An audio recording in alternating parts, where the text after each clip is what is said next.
자, 민법에 관하여 주택 관리사에서는 1차에 이게 민법이 들어가니까요. 잘 정리해야 되는데 여기에서는 입문 과정이니까요. 기본적 개념 중심으로 그리고 체계 정리 정도로 정리하겠습니다. 그리고 이제 기본 강의 듣고 또 심화 과정을 거쳐서 여러분이 실력을 다져가 나가시고 그다음 마지막으로 문제풀이 이렇게 보시면 되겠죠. 자, 먼저 민법 총칙부터 볼게요. 민법의 규정 안에 보면 민법 총칙이란 것은 민법의 전 분야에 적용될 수 있는 내용들을 모아놓은 그러한 법 규정들을 민법 총칙이라 그래요. 그러니까 민법 총칙 부분은 민법 전반에 적용될 수 있는 내용들이 일반적이다. 이렇게 정리해 주시면 되겠고요. 자, 그러면 민법이란 거면 도대체 뭐냐부터 알아야겠죠. 민법이란 것은 기본적으로요. 개인과 개인 사이에 권리 의무 관계를 규율하기 위하여 만든 법이다. 이렇게 보시면 돼요. 그래서 이 개인과 개인을 우리는 사인이라고 하죠. 사인 간의 권리 의무 관계를 규율하는 법이다. 이렇게 정리하시면 되겠죠. 이런 내용의 법을 전부 다 민법이라고 그래요. 그래서 원래 우리 시험 보면은 민법전만 대상으로 하는 것이 아니라 바로 이렇게 실질적 의미 민법, 이걸 우리는 실질적 의미의 민법이다 이렇게 표현합니다. 개인 간의 권리 의무 관계되는 모든 법 체계를 우리 민법이다 이렇게 하기 때문에 그렇습니다. 그 중에 가장 중요한 것이 이제 민법전이겠죠. 그래서 민법전을 중심으로 우리가 법 공부를 하면서 그 필요 범위 안에서 또 개인과 개인 사이에 규율되는 다른 법들도 같이 함께 보게 되는 것이죠. 보통 이러한 실질적 의미 민법은 다른 말로 하면 민법이 존재하는 형식이죠. 민법이 존재하는 형식을 말하냐? 민법의 법원이라고 그래요. 존재 형식. 그래서 이거와 같은 것이다. 이렇게 보시면 되겠는데요. 우리 민법의 법원에 관해서는요. 민법 1조에서 규정을 해놨어요. 그게 뭐냐 하면 민사에 관하여 개인과 개인 사이에 발생한 여러 가지 문제에 관하여 이걸 민사에 관하여 법률이 없으면 관습법이 하고 관습법이 없으면 조리여야 한다. 이렇게 규정해놨다는 거죠. 이게 바로 민법의 법원, 존재 형식, 인식 근거 이것을 말합니다. 그래서 법률에서 찾을 수 있고 법률에 그 민법이 규정이 없으면 관습법에 의하고 관습법이 없으면 조리에 의한다. 이렇게 하고 있죠. 이것은 이제 의미를 우리는 민법의 법원에 관한 공부다 이렇게 하고 이 부분은 여러분 아주 상세하게 좀 공부해 둘 필요가 있습니다. 나중에요. 보통 우리가 법률하면 국회에서 제정한 법을 법률이라고 그래요. 그렇게 해석하는 법률 개념을 형식적 의미의 법률이라고 하는데 여기서 말하는 법률이라는 것은 여기는 성문법 전체를 말하는 것이다. 이렇게 보셔야 돼요. 이렇게요. 성문법 전체의 의미로서 법률이라고 한다는 것이고 따라서 우리 민법 1조는요. 바로 이 성문법을 대원칙으로 삼는다라는 것을 선언한 것이죠. 그래서 우리 민법은 원칙적으로 성문법주의를 원칙으로 삼았다 이렇게 표현하고 여기에 있는 관습법이나 조리는 명문 규정으로 법을 만드는 게 아니에요. 법 규정은 없어요.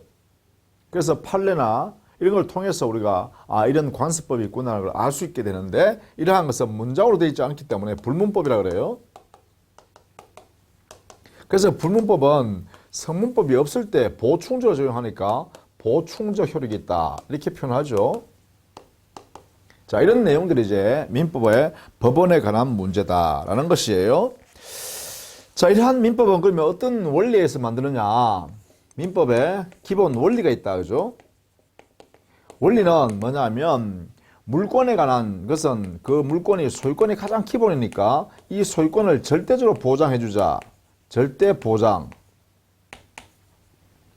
이게 이제 원칙입니다. 이게 우리 민법이라는 것이 언제 만들어졌나 하면 19세기에요. 근대에 만들어진 민법인데 이때 근대 민법에는 이러한 원리에서 만들었다는 거예요. 근대 민법의 기본 원리는 소유권이나 물건을 지배하는 원리를 절대적으로 보장해 주자. 그래서 개인의 능력을 최대한 발휘해서 자기 물건이라고 취득하게 되면 그것은 우리 민법이란 제도 안에서 철저하게 보호해준다라는 것이죠. 이걸 통해서 우리는 사유재산 제도가 인정되게 되죠. 사유재산이 보장되는 거죠. 이렇게. 그 다음에 이러한 재산을 그러면 서로 간에 거래를 해야 될 거 아닙니까? 상대방이 가지고 있는 물건이 나한테 필요하고 내가 가지고 있는 물건이 상대방이 필요하다면 서로 거래를 해야 돼요. 이게 거래할 때는 어떻게 해요? 자기들끼리 알아서 자유롭게 하라. 이걸 우리는 계약 자유 원칙이라고 하죠. 이 계약 자유가 보장됩니다. 이것을 통해서 개인이 알아서 자기 영역을 만들어 나간다. 그래서 사적 자치라고 하죠. 이 사적 자치가 보호된다. 이런 내용이 되겠죠. 그래서 계약을 통해서 거래를 하게 되고 그 거래는 자유롭게 할 수 있다. 그 다음에요. 나의 행위로부터 타인이 손해를 입었을 때만 책임지는 것이지 나와 관계없이 손해가 발생한 것은 나는 책임지지 않는다. 이 말은요. 나의 부주의로 인하여 타인에게 손해를 끼쳤을 때만 책임진다. 이런 의미예요. 이걸 뭐라 그러냐. 과실 책임의 원칙이라고 그러죠. 과실이 있을 때만 책임진다는 거예요. 자기의 잘못이 끼어들었을 때만 타인에게 발생한 손해를 책임진다는 거예요. 이게 뭐냐? 내가 끼어들어서 내가 책임지는 거다. 내가 끼어들지 않았다면 나는 책임 안 진다. 이걸 뭐냐? 자기 책임 원칙이죠. 자기 책임 원리라 그래요. 이렇게요. 이러한 원리에 입각해서 기본적으로 법을 만들었다라는 거예요. 그래서 개인이 자유롭게 활동할 수 있는 영역을 최대한 보장하겠다는 거죠. 그래서 이게 19세기의 민법은 바로 가장 큰 특징이 바로 자유, 평등, 인격 보장 이런 이야기입니다. 그런 사상이 이 민법에도 고스란히 이렇게 적여들었다, 스며들었다는 것이죠. 그러나 다만 이게 오늘날에는 이게 20세기에 들어오면 20세기에서는요. 더불어 잘 살아야 되죠. 그런데 보세요. 여기 계약 자유, 소유권 절대사상 이렇게 하니까 열심히 개인의 능력을 발휘해서 재산을 모으고 그 다음에 거래를 이렇게 자유롭게 하고 이렇게 하다 보니까 문제가 생겨요. 자, 우리는 모든 사람이 능력이 똑같은 건 아니잖아요. 능력이 차이가 있단 말이에요. 현실에 오면 그죠. 그러다 보니까 능력 있는 사람은 그러한 부를 많이 축적하게 되고 능력이 좀 부족한 사람은 계속 가난해서 허덕이더라 그죠. 그래서 이게 심화되니까 어떻게 돼요? 빈익빈 부익부 현상이 아주 심화되고 심화될수록 어떻게 돼요? 사회 갈등이 생기고 사회 혼란이 생겨서 우리가 심각해지죠. 그래서 오늘날에 와서는 어떻게 하냐? 야, 이게 모든 인격이 다 똑같다, 능력이 다 똑같다라고 했는데 평등하다고 생각했는데 사실은 현실에 오니까 그렇지 못하다라는 거죠. 그래서 이게 20세기 오면 야, 우리 모두 함께 잘 살자 이런 원리가 시대 사조가 발생한다는 거죠. 이걸 공공복리라고 한다 그죠? 이러한 시대 사조가 팽배하다 보니까 이러한 근대 민법은 수정이 필요하게 되죠. 이러한 근대 민법의 원리들이 수정하게 된다는 것이죠. 그런데 소유권 절대 사상은 소유권 상대 사상으로 이렇게 상대적이다. 즉 다른 사람의 권리, 다른 사람의 자유와 평등을 보호하기 위해서도 내 소유권을 절대적으로 인정해서는 안 된다는 거죠. 즉 사회 속에서의 권리, 권리의 사회성 또는 권리의 공공성을 인정해서 이 소유권도 상대적이다. 절대적으로 내가 마음대로 행사할 수 있는 게 아니라 제한적으로 행사해야 된다. 뭐 그 자체에서 제한을 받아야 된다 이런 거죠. 또 계약이 자유로우면 족하다가 되는 것이 아니라 계약 내용이 형성 과정 전체를 볼 때 공정하게 이루어져야 된다. 그래서 계약 자유 원칙이 아니라 계약 공정의 원리로 이렇게 수정되죠. 내용이 공정해야 된다. 어느 일방이 폭리취하고 상대방은 오로지 손해보는 그런 계약은 자유롭지 못하죠. 사실은 그죠. 상대방 입장에서는 구속이죠. 그런 면에서 계약 내용 자체가 공정해야 된다는 원리로 들어오게 됩니다. 또 과실 책임의 원칙은 나의 부주의로 인하여 타인에게 손해 발생했다는 이런 원인과 결과 관계가 있을 때 책임을 진다는 것인데 그러다 보니까 이 사회에서요 어떤 대기업자는 큰 이익을 형성해서 가져가는데 그로 인하여 누군가는 손해를 아주 많이 보더라는 거예요. 그런데 그 이익과 손해 사이에 인과관계는 밝힐 수는 없지만 어쨌든 간에 그 큰 기업이 어떠한 행위를 통해서 이득을 보는 반면에 어떠한 누군가는 큰 손해를 보고 있다.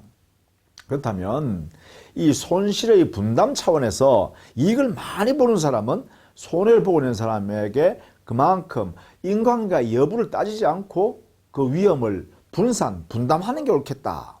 그러다 보니까 과실이 있을 때만 책임지는 것이 아니라 경우에 따라서는 과실이 있는지 없는지 불분명하더라도 경우에 따라서는 그 손실에 대해서는 배상해 주는 게 옳겠다.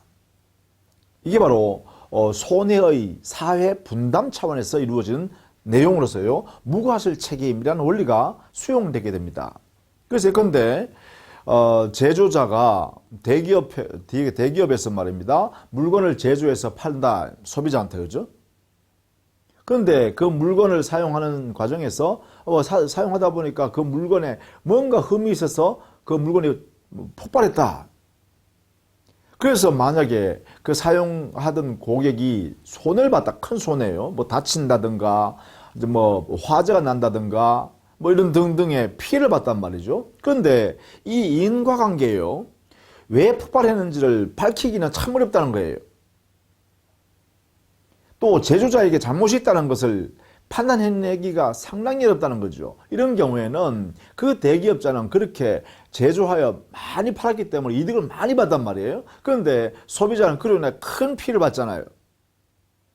그렇다면 이게 반드시 인과관계, 야, 대기업자 너가 물건을 제조하는 과정에 과실이 있었기 때문에 이러한 손해가 나한테 생겼으니까 손해배상해라. 이걸 밝힐 수는 없지만, 증명해낼 수는 없지만, 그러나 너가 그만큼 이득을 봤다면 이 피해 난 데 대해서는 책임을 일말 지는 게 옳겠다는 거죠. 이게 뭐예요? 바로 과실 있는지 여부를 따지지 말고 큰 이익을 본 너는 손해배상을 해야 되겠다. 이런 원리가 뭐예요? 바로 무과실 책임의 원리를 수용했다는 것입니다. 그러나 이게 전반적으로 인정하지는 않아요. 기본 대원칙은 잘못이 있을 때 책임진다는 게 원칙이고요. 다만 특별한 영역에서 이렇게 과실이 없어도 그 손실이 크게 난 사람에 대해서는 배상하는 것을 사회 정의 차원에서 또는 이 손실의 분담 차원에서 이렇게 무과실 책임이라는 원리를 수용하게 된다는 것이죠. 이런 것들이 이제 오늘날의 민법의 체계다, 그죠? 그래서 우리 민법도 1958년도 제정해서 60년부터 이제 시행하게 됐으니까 우리 민법도 여기에 포함되는 거죠. 여기. 그래서 이런 모습으로의 우리 민법이 취지다, 이렇게 보시면 되겠죠. 자, 이러한 민법은요, 시행되는 그때부터 시간적으로 보면 시행되는 1960년 1월 1일부터 우리 민법이 시행돼요. 그래서 그 이후부터 발생하는 민사에 관하여 우리 민법이 적용되겠죠. 그때부터 효력이 발생한다는 거죠. 이걸 시적 효력이라고요. 장소는 대한민국 영역 안에서는 대한민국 민법이 적용돼야겠죠. 당연히, 그죠. 이걸 장소적 범위라 그러죠. 또 사람에 대해서는요, 대한민국 국민이라면 당연히 대한민국 민법에 적용을 받아야겠죠. 그 사람이 어디에 있든 간에, 대한민국 안에 있든 아니면 외국에 있든, 어쨌든 간에 대한민국 사람이면 대한민국의 법을 받아야겠죠. 적용을 받아야겠죠. 이러한 원리가 뭐 민법의 적용 범위로서의 효력이다, 이렇게 표현하겠죠. 시간적 효력, 장소적 효력, 그 다음에 사람에 대한 효력. 이런 내용이 이제 민법의 효력이다, 이렇게 표현하겠죠. 자, 이렇게 해서 우리 민법을 적용되면 기본적으로 뭐였어요? 권리 의무 관계를 규율하는 거라고 했잖아요. 그러면 도대체 이 권리는 어떤 것이냐? 권리가 뭐냐라는 거예요. 권리가 뭐냐? 그래, 권리란 것은 기본적으로요, 권리의 본질에 관한 논의가 굉장히 많았습니다. 연역적으로 보더라도, 역사적으로 보더라도 옛날부터 계속 도대체 권리가 뭐야? 이렇게 많이 이야기해 왔죠. 그런데 이제 오늘날 일반적으로 받아들이는 것은, 권리란 것은 법에서 인정하게 되는 힘이다. 그 힘을 통해서 이익을 인정받을 수 있다. 그래서 법에 의해 보호되는 이익을 취득할 수 있는 힘, 이것을 권리라고 한다. 그래서 이걸 우리는 법상의 힘이다, 이렇게 짧게 설명해요. 그래서 이걸 보통 권리, 학설 이름을 이렇게 표현하네요. 권리 법력설. 이게 이제 최초 주장한 학자는 에네케루스라는 학자가 있는데 그분이 이제 이렇게 주장을 해서 이론 구성한 거지요. 이게 일반적으로 오늘날에 보호되는, 인정되는 그러한 개념으로 보시면 돼요. 이러한 권리는요, 여러 가지 종류로 나눌 수 있죠. 기준에 따라서 종류를 나눌 수 있어요. 예컨대 이 권리의 내용에 따른 분류하고 내용에 따라서 또 권리가 작용하는 모습에 따라, 즉 내용에 있는 효력의 작용에 따른 그러한 분류 기준이 있어요. 예컨대 권리의 내용이 재산에 관한 권리면 재산권 이렇게 표현하겠죠. 또 만약에 그것이 인격에 관한 권리면 인격권 이렇게 표현하겠죠. 또 그것이 만약에 사단법인의 구성원으로서의 사원으로 지위에서 나온다 그러면 사원권 이렇게 하겠죠. 이런 등등의 표현을 할 수 있겠다, 그죠? 예컨대 또 신분요. 가족 지위에서 발생하는 신분에서 나오는 권리라면 이건 신분권 또는 과족권 이렇게 하겠죠. 그래서 이런 권리의 내용에 따른 분류를 할 때 권리의 종류 이렇게 불러요. 이에 반해서 작용에 의한 분류는 그 권리가 어떻게 작용하느냐에 따라서 여러 가지 현상으로 또 이름을 붙이죠. 예컨대 대상을 지배하는 작용을 한다라면 지배권 이렇게 하겠죠. 예컨대 물권 같은 게 대표적인 거죠. 또 누구 사람한테 청구하는 권리면 청구권 그러겠죠. 청구 작용을 하면. 또 권리를 행사하게 되면 법률 관계를 형성하는 작용을 하게 되면 형성권 이렇게 표현하겠죠. 또 상대방의 청구에 대해서 거부해버릴 수 있는, 대항할 수 있는 권리로 작용하면 항변권이라고 이렇게 표현하죠. 자, 이런 내용의 형태가 있다는 것이죠. 그래서 여기에 각각 내용에 어떤 것들이 있는지를 구체적으로 또 알아두시는 게 좋습니다. 이건 앞으로 이제 우리가 공부해야 될 내용이죠. 예컨대 재산권 같으면 물권이나 채권, 또 물체재산권인 산업재산권 있죠. 특허권 같은 거. 자, 인격권, 생명권, 자유권, 명예권 이런 거 있죠. 사원권. 그래 이거는 사단법인의 구성원으로서의 지위요. 거기서 나오는 권리입니다. 예컨대 시설 이용권이라든지 또 재산에서 이익이 발생하면 이익 배당 청구권이라든지 이런 것도 있겠죠. 또 의결권도 있어요. 그죠? 사원총회에서 의결할 수 있는 권리 이런 것도 있겠죠. 또 신분권, 예컨대 친족권이나 상속권 같은 게 있습니다. 그러한 신분, 친족이라는 신분 때문에 나오는 것이고 또 상속인이라는 신분 때문에 상속권이라는 게 있을 수 있죠. 그 다음에 작용에 의한 분류를 보면 지배의 대상으로, 즉 대상을 지배하는 것으로 작용하는 것은 대표적인 게 물권이죠.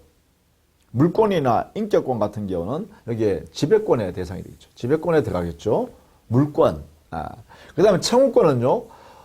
누군가 사람한테 이렇게 해달라고 요구하는 권리거든요. 그걸 청구권이라고 그래요. 그 청구권은 가장 대표적인 게 채권이죠. 채권. 채권은 채무자한테 야, 채무자 이렇게 해줘 라고 하는 권리입니다. 그 외에도 채권에서만 청구권이 나오는 게 아니라 물권에서도 나오기도 해요. 소유권자의 소유물을 누군가 침해하고 있으면, 타인이 침해하고 있으면 이 소유권에 대해서 침해하지 마세요 이렇게 할 수 있겠죠. 상속권에서도 나옵니다. 상속인의 지위에서 신분권이죠. 신분권에서도 청구권이 나올 수 있어요. 상속인이기 때문에 상속받을 수 있는 권리가 있는데 그 상속받을 권리를 누군가 침해해서 상속 대상 재산을 가져갔다. 그러면 상속 회복을 해야겠죠. 상속 회복 청구권이라는 것도 발생한다. 그죠? 자, 그 다음 형성권. 이것은 권리 작용이 법률 관계를 형성한다는 거예요. 예컨대 취소권 행사한다. 그러면 유효한 권리 의무 관계가 처음부터 무효인 권리 의무 관계로 바뀌어요. 즉 권리 의무가 사라져버리는 관계로 바뀌어요. 그게 형성권이죠. 또 환매권을 한다 그러면 환매권을 행사하면 다시 상대방한테 넘어갔던 소유권을 다시 가져올 수 있는 권리 관계로 바뀌어요. 형성된다는 거죠. 또 매매 예약 완결권을 행사해버리면 매매 계약이 완성이 돼버려요. 이렇게요. 어떠한 권리를 일방적으로 행사하니까 법률 관계가 형성되는 것, 이것을 우리는 형성권 이렇게 표현합니다. 그런 것들을 우리가 공부하게 되는데 이런 것도 있습니다. 법 규정에서는 청구권이라고 규정이 되어 있으나 그 청구권의 내용을 살펴보니까 형성권의 성질을 갖고 있는 그러한 청구권도 있어요. 예를 들면 지상권자의 지상물 매수 청구권이라든지 전세권자의 전세권에 의한 부속물 매수 청구권이라든지 또 전세권 설정자가 전세권 소멸 청구한다든지 채무자가 유치권 소멸을 청구한다든지 이런 청구권은 이름은 청구한다라고 하지만 그 실질은 청구하는 순간에 법률 관계가 소멸되는 관계가 만들어진다, 형성된다 또는 매매계약이 형성된다 이런 면에서요 형성권의 성질이에요.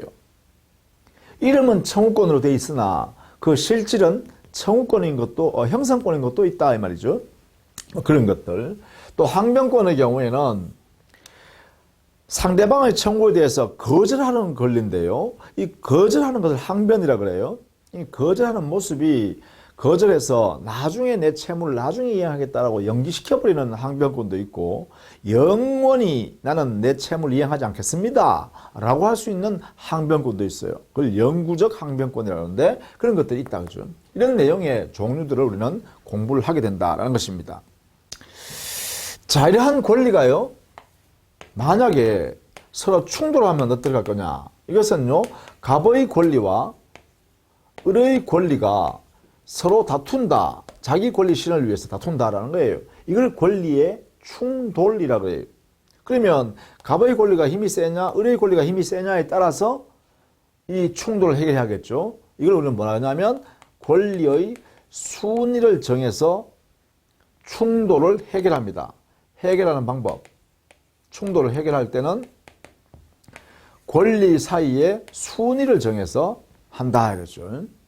예를 들면 물권과 채권이 다툰다 그러면 물권이 우선한다는 거예요. 이렇게요. 물권이 우선한다. 이게 원칙이란 거예요. 또 채권과 채권이 다투면 어떻게 할까? 채권과 채권이 이럴 때는 채권은 평등하다 이렇게 해석한다는 거죠. 그러면 또 물권과 물권이 충돌하면 어떻게 할까요? 그래 이때는 먼저 성립한 물권을 우선시하자. 그러니까 먼저 성립한 물권이 우선한다 이렇게 해석하는 거죠. 자 이렇게 원칙을 정하는 거죠. 이렇게 원칙. 자 그 원칙에 따라서 충돌을 해결한다라는 것이고요. 그 다음에 경합. 권리가 경합된다라는 것은 이런 의미입니다. 갑이라는 사람이 이렇게 권리가 A라는 권리가 하나 생겼고 B라는 권리가 이렇게 생겼다. 그런데 이 권리를 행사해도 목적을 달성할 수 있고 이 권리를 행사해도 목적을 달성할 수 있다면 이때는 이런 상태가 있으면 이걸 우리는 권리가 경합한다 이렇게 표현한다는 거예요. 권리가 경합한다. 그러면 이 권리 경합일 때는요. 갑은 A 권리를 행사할 수도 있고 갑은 B 권리를 행사할 수도 있다는 것이죠. 이런 형상을 권리의 경합을 인정한다라고 하는 것이에요. 이렇게요. 그래서 만약에 갑이라는 사람이 A 권리를 행사해서 목적을 달성해버리면 B 권리는 있을 필요가 없죠. 그때 소멸합니다. 반대로 갑이 B 권리를 행사해서 목적을 달성해버리면 A 권리는 소멸하겠죠. 그때 소멸한다는 것입니다. 이런 것을 우리는 권리의 경합이라고 그래요. 그런데 권리의 경합과 비교해야 될 개념이 하나 있는데 그게 법규 경합입니다. 이것을 법조 경합이다 이렇게 표현하기도 해요. 이것은 뭐냐면 어떤 민사에 관하여 이 사실 법적 문제가 발생된 사실이 하나 생겼습니다. 이렇게 이 사실이 하나 발생했는데 여기에 법 규정이 법규가 A라는 법규가 적용될 수도 있고 또 법규가요 B라는 법규가 적용될 수 있는 사안이네요. 자, 동일한 민사에 관한 사실이 이 사실을 해결하는데 A라는 법규도 B라는 법규도 여기에 적용될 수 있는 사안이에요. 그렇다면 과연 이 A 법규를 적용해야 될 거냐 B 법규를 적용해야 될 거냐 이러한 문제를 뭐라 그러냐 이걸 우리는 법조 경합 또는 법규 경합이라고 그래요. 그러면 이거 어느 법 조문을 적용해야 되죠? 이렇게 결론해야겠죠? 아무거나 적용해라. 이건 아니란 거죠. 여기도 원리가 있다. 뭐냐? 이 법규 사이에, 법조 사이에, 법규 사이에 만약에 특별한 요소가 그 법 규정 중에 어느 한 개라도 특별한 사정을 대상으로 요소가 들어가 있다면 그걸 우리는 특별법이라 한다. 그러면 특별법 규정을 우선해서 적용한다. 그래서 특별법 우선의 원칙이다. 이렇게 표현하고 있어요. 만약에 A 규정과 B 규정 속에 A 규정 외에 B 규정 안에는 특별한 요소가 추가되어 있다.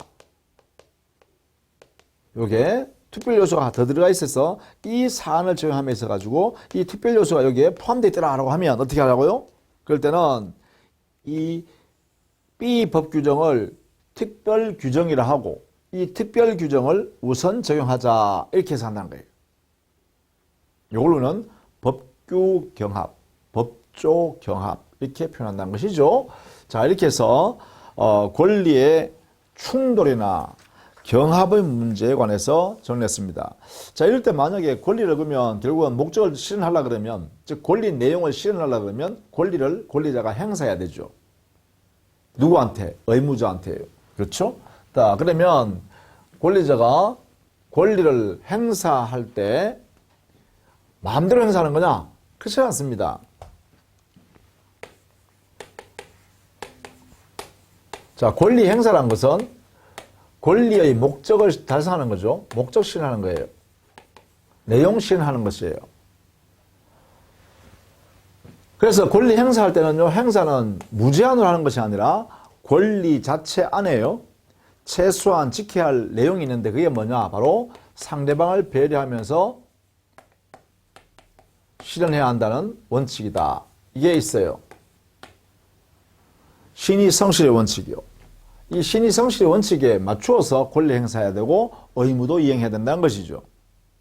이 신의성실 원칙을 다른 말로는요, 신의칙 이렇게 하게 돼요. 짧게 줄여서 말할 때요. 신의칙 이렇게 표현하게 돼요. 같아요. 같은 말이에요. 이렇게. 자, 권리 행사는 신의성실의 원칙에 입각해서 행사하는 거다. 이걸 통해서 권리를 실현하라. 목적을 달성하라. 이런 거죠. 그래서 우리는 권리 행사의 한계라 그래요. 한계. 마음대로 행사하는 것이 아니라 신의성실 원칙의 테두리 안에서만 인정된다는 것이에요. 물론 의무 이행도 마찬가지입니다. 의무 이행도 자, 의무를 권리자한테 이행해야 되잖아요. 이 이행하는 것도 어떻게 해요? 그래요. 신의 측에 맞게. 그래서 상대방 권리 목적을 달성할 수 있도록 이렇게 이행을 해야 된다라는 것이죠. 즉 권리 행사와 의무의 이행은 어디에 근거한다? 신의 측에 근거한다 이런 얘기죠. 이것을 벗어나면 안 된다는 것이에요. 그렇다면 권리 행사가 신의 측에 위반된 경우는 어떻게 될까요? 권리 행사가 신의 성실의 원칙에 위반하여 권리 행사했다면 이것은 권리를 남용한 것이죠. 그래서 권리 남용에 해당되어 버린 거예요. 그럼 권리 남용을 해도 되는가? 아니에요. 우리 법에서는 권리 남용은 신성실 원칙의 하나의 모습으로서요. 권리 남용을 하지 마라. 그렇죠? 권리 남용을 하면 안 되니까요. 금지가 원칙입니다. 그렇죠? 따라서 이 원리에 따라서 권리 남용한 것은 제한을 받겠죠. 제재를 받습니다. 제재. 그렇죠? 권리 남용한 경우는 금지 원칙을 위반했으니까, 즉 권리 남용 금지 원칙을 위반했다는 것은 신의 측을 위반했다 이 말이죠. 그러니까 제재를 받는다. 즉 권리 행사에 의하여 목적을 실현하려고 했지만 이 목적 실현을 인정해주지 않는다는 것이죠. 그 다음에 만약에요, 이럴 수도 있잖아요. 의무 이행이 신의 측에 위반된 경우요. 의무 이행이 신의 성실에 위반되면 어떻게 될까요? 그러면 의무 불이행이 됩니다. 의무를 제대로 이행하지 않은 것이 돼버려요. 의무 불이행은 뭐냐? 위법행위예요. 민법상으로 위법한 행위를 의무자가 했다는 것이죠. 그럼 여기는 어떻게 되냐? 여기는 손해배상 책임을 져야죠. 손배 책임을 져한다. 이래 되겠죠. 이렇게요. 이런 내용으로 잘못했으니까 책임을 져야 된다는 거죠. 이렇게. 이런 내용으로 신의 성실 원칙에 의하여 제한을 받고 있다. 이걸 알아두셔야겠죠. 그죠?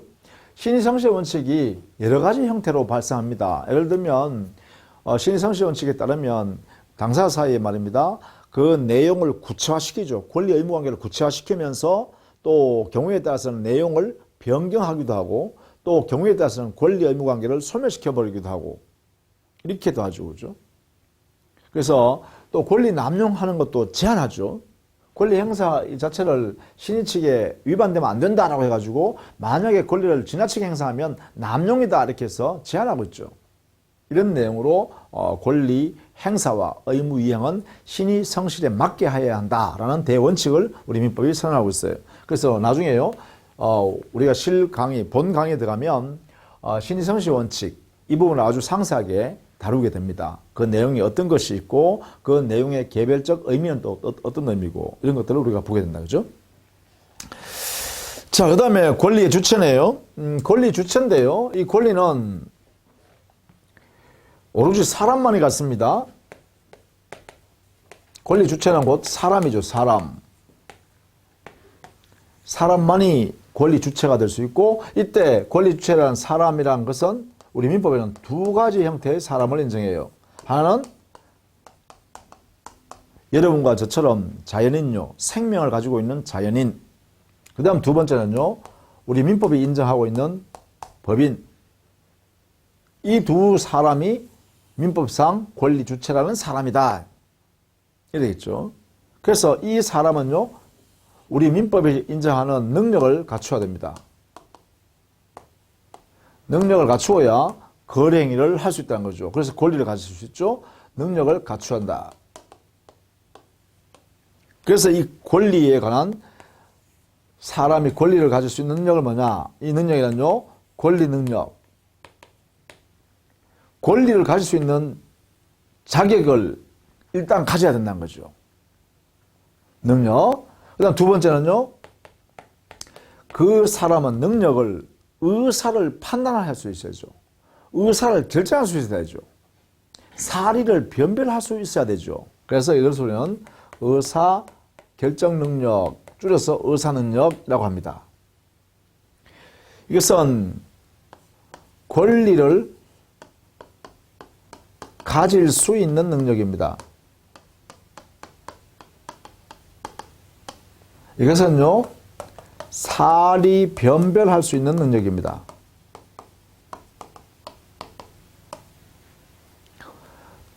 단독으로 의사를 결정할 수 있는 능력입니다. 그 다음에요, 혼자 유효한 거래 행위를 할 수 있는 능력이 있어야 합니다. 그래서 우리는 행위 능력이라 하죠. 보통 여기 행위 능력이란 행위라는 것은 앞으로 우리가 공부해야 될 법률행위입니다. 민법에서 인정하고 있는 가장 중요한 행위가 뭐냐? 법률행위입니다. 우리가 보통 사회에서는 뭐 거래행위, 뭐 매매계약을 한다든가, 임대차 계약을 한다든가, 고용계약을 한다든가, 뭐 위임계약을 한다든가, 도급계약을 한다든가, 뭐 여행계약을 한다든가. 그러니까 우리는 거래행위를 많이 하죠. 뭐 금융대출 거래행위를 한다든가. 전부 다 거래행위잖아요. 이 거래행위를 우리 법에서는 뭐라 그러냐? 이걸 법률행위라고 합니다. 그래서 통틀어서 법률행위라고 합니다. 앞으로 이걸 공부를 열심히 할 거예요. 그러한 법률행위를 할 수 있는 능력이 있어야 돼요. 그러면 법률행위를 하려고 하면 그 전제가 뭐예요? 의사를 자유롭게 결정할 수 있어야 되고 사리 변별할 수 있어야죠. 법적 평가를 할 수 있는 능력이 있어야 되겠죠. 그래 의사 능력을 전제로 해서 행위 능력을 갖추고 있어야 드디어 온전한 능력자이기 때문에 유효한 거래행위를 할 수 있는 사람이라는 거죠. 따라서 여기서는요. 권리 능력이 주체인 사람, 즉 자연인 그리고 법인을 공부하는데 자연인이라는 사람은 태어나면 그때부터 권리를 가질 수 있는 사람인 권리 능력자가 되죠. 태어나는 순간. 그런데 자연인은 사망하는 순간에 권리 능력을 상실하고 권리 능력을 소멸해요. 사망해버리면 권리를 가질 수 없으니까요. 그래서 그때 뭐가 발생하나요? 상속이라는 현상이 당연히 발생해버리죠. 법에서. 그죠? 자, 그래서 권리 능력은 생존한 동안만 권리 능력을 가져요. 자연인은. 그죠? 이렇게. 그 다음에 그 권리 능력은요, 권리 능력자가, 즉 자연인이 의사 능력은 최소한 살이 변별할 수 있어야 되기 때문에 사람이라고 태어난다고 해서 바로 의사 능력을 갖는 건 아니죠. 우리 젖먹이 아이가 어떻게 의사결정할 수 있나요? 못합니다. 법적 평가를 할 수 있는 능력이 있어야 되는데. 그래서 이 의사 능력이란 사리 변별 능력은요, 사람마다 조금씩 다릅니다. 그죠? 그래서 이것은 획일적으로 정할 수가 없어요. 권리 능력은 획일적으로 정할 수 있죠. 생존한 동안 권리 능력, 즉 권리를 가질 수 있는 능력을 갖고 있다. 예를 들면 바보라도 태어나는 순간 바보라도요, 권리를 가질 수 있죠. 왜요? 사람이니까요. 따라서 권리 능력에는 생존한 동안 가질 수 있는데요. 의사 능력은 그렇지 않습니다. 그러니까 권리 능력은 획일적으로 정할 수 있어요. 태어나서부터 사망할 때까지 권리 능력을 갖는다. 이게 획일적으로 돼 있어요. 우리 민법에도. 그러나 의사 능력, 즉 사리 변별 능력은 사람마다 그 능력이 다 다르기 때문에 획일적으로 판단할 수는 없습니다. 그래서 개별적이고 구체적 사안마다 의사 능력이 있는지 없는지를 판단해야 돼요. 예컨대 멀쩡한 사람이라도 술이 약하면 술 좀 많이 먹어버리면 만취돼 버리잖아요. 만취돼 버리면 우리가 보통 사회에서는 인사불성 됐다 그러죠. 사람을 알아볼 수 없고 뭐 일을 뭔지 모르는 사람 있잖아요. 그 때문에 뭐냐, 만취된 상태에서는 의사 능력이 없다고 해석해야죠. 그렇죠? 보통 사람이라도. 그래서 의사 능력은 구체적, 개별적으로 판단합니다. 그 다음에 행위 능력은요, 그래요. 의사 능력 갖추고 있는 상태에서 행위 능력, 자기 혼자 거행위를 자유롭게 할 수 있는 능력이기 때문에 이것은 의사 능력을 가지고 있으면 일반적으로는 행위 능력을 갖고 있다고 봐야겠죠. 여러분이나 저나 사리 변별할 수 있으니까, 의사 결정할 수 있는 자유가 있으니까 행위 능력자라고 할 수 있습니다. 그런데 우리 민법에서는요, 자, 의사 능력이 있는 경우에는 일반적으로 행위 능력자다. 혼자 유효한 거행위를 할 수 있다. 그런데 민법에 정해놓은 게 뭐냐, 바로 이러이러한 사람은 행위 능력이 제한되어 있으니까 도움을 받으세요 라고 하는 정해놓은 사람이 있습니다. 그 사람들은 뭐라 그러냐면, 여기에는요, 우리 민법에 제한 능력자라는 사람을 두고 있어요. 이것을 획일적으로 규정을 두고 있어요. 이 규정은 가행 규정입니다. 마음대로 못 바꿔요. 가행 규정, 강행법규 같은 말이에요. 그 법 규정이 또는 법 규정이, 그러니까 법규, 법 규정 다 같은 말이죠. 그 규정은 획일적이기 때문에 당사자가 약정을 통해서, 야, 너가 제한 능력자지만 이 거래에서는 행위 능력자로 인정해 줄게. 좋아, 그렇게 하자. 이렇게 한다고 해서 행위 능력자가 되는 게 아니라는 거지요. 그래서 제한 능력자, 여기에 관한 내용을 우리가 상세하게 배웁니다. 예를 들면 미성년자, 만 19세에 달하지 아니한 자, 18세까지가 미성년자예요. 또 가정법원으로부터 성년 후견인으로부터 도움을 받아야겠다라고 심판받은 사람, 그것을 우리는 피성년 후견인이라 그래요. 또 가정법원으로부터 한정 후견으로부터 너는 도움을 받아야겠다라고 심판받은 사람, 그 사람을 우리는 피한정 후견인이라 그래요. 이 세 사람은요, 제한 능력자라고 합니다. 첫 번째요, 미성년자. 두 번째요, 피성년 후견인. 세 번째요, 피한정 후견인. 이 세 사람은 제한 능력자라고 민법이 획일적으로 정했다는 거예요. 따라서 이 사람들은 법정 대리인인 친권자 또는 후견인으로부터 도움을 받게 하죠. 후견인에는 미성년자를 돕기 위해서 후견인이 데려갈 수도 있고, 그걸 미성년 후견이라고 그래요. 예컨대 친권자가 두 분 다 없을 때, 부모가 모두 없을 때 미성년 후견인을 둡니다. 또 피성년 후견인을 도와주는 성년 후견인, 법정 대리인입니다. 또 피한정 후견인을 도와주는 한정 후견인, 법원으로부터 이 범위 안에서는 당신이 대리권을 행사해 주거나 또는 동의권을 행사하세요 라고 이렇게 인정받은 사람입니다. 한정 후견인, 이 사람도 역시 법정 대리인이 될 수 있습니다. 이 세 사람이 각각 제한 능력자를 도와주는 법정 대리인이에요. 이렇게 이런 내용으로 우리가 배우게 되죠.